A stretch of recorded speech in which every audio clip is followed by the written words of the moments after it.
Welcome to our interview series at the UiPath Together Public Sector Summit. I'm Wyatt Cash with Scoop News Group, and we're here with Adita Karkera, Chief Data Officer, Government and Public Services at Deloitte. Adita, thank you so much for joining us. Thanks for having me, Wyatt. Pleasure to meet you. So we'd like to first ask your thoughts on where has automation made a meaningful difference over the past year or so in how government serves the public? Well, Wyatt, really, we're living in this age where intelligent automation, AI-powered platforms, and they're literally mainstream in our life today and across industry. And I don't think government is any different. Specifically, automation in government is definitely helping increase the speed, the consistency of our data processing, reducing administrative errors, reducing backlog, and really freeing our staff and our workforce to be able to focus more and more on creative areas, those non-repetitive areas where really the human value, the human workforce values is so much more valued. So think about, for example, like FDA's automation. Think about their intake and processing for drug review applications. Think about USDA's automation of the farm loan application process. I mean, I can go on with several examples, but I think the impact that intelligent automation has made in government has been great, but the best is yet to come. And then how would you describe the growth of automation robots in government over the past year or so? And how do you see that changing in the year ahead? So I feel like with AI, machine learning, intelligent automation being such a critical part of our lives today, we are curating so much data right now. I mean, the exponential amount of volumes of data that we are creating today.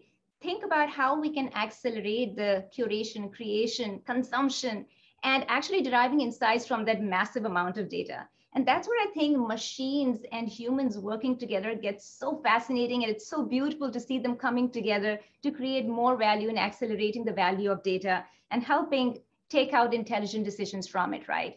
But got to keep in mind that as much as we say that machines and humans are working together, each has its own strengths. So we have to keep that in mind as we think about their applications. Machines are fast, machines are dependable, consistent for speed, for data processing.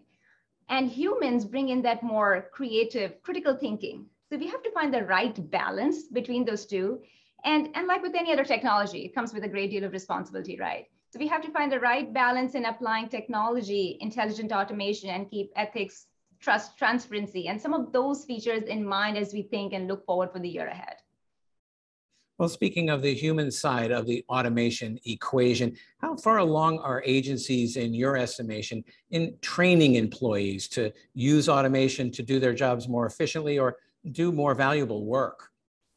Yeah, that's a great point. And I hear that a lot as I talk to government leaders outside wide around, automation is coming in. And actually, one of the government officials I was talking to said, well, the response they got from their workforce was, whoa, thinking of automation is like thinking of the Terminator. Are they going to get rid of my jobs? Is there an impact on cutting out jobs? And I like to encourage them to think of automation as adding efficiencies, cutting off redundancies that are in place with your repetitive processes, and encourage your workforce to think about applying human manpower to areas that need that critical and creative thinking, where you need to have a human-to-human interaction possible. And that really needs to come from the top. That really needs to come from the leadership's perspective to say, how do I focus? How do I continue to build that trust in my workforce? How do I get rid of that fear that bots are going to come in and get rid of the human talent? So that's something that I think the leadership needs to come together. The other aspect of it is that leaders and especially data leaders need to continue to focus on upskilling our workforce so they are able to continue to understand the data that they have in hand, be able to really use, leverage, apply data, and be able to apply automation on the data that they are collecting, which gets into this whole idea of data literacy. How do we upskill our workforce? How do we create a data literate organization that is able to not only harness and leverage the power of data, but actually use that for informed decision making? So data literacy is starting to become a very key component of continuing to have increase in automation as we move forward across the government. And I'll throw in a plug here for a data literacy paper that we recently co-authored with Data Foundation. So go out and check that out. Well, those are some great observations. Lastly, how do you see automation evolving from more of a back office function to more of a mission-centric activity in government? Well, Wyatt, again, again, with different technologies, different organizations coming in different levels of maturity. Some of them are using automation for some very basic back office automation, like you said, which is great. The main point is that we need to get started with automation someplace, get started.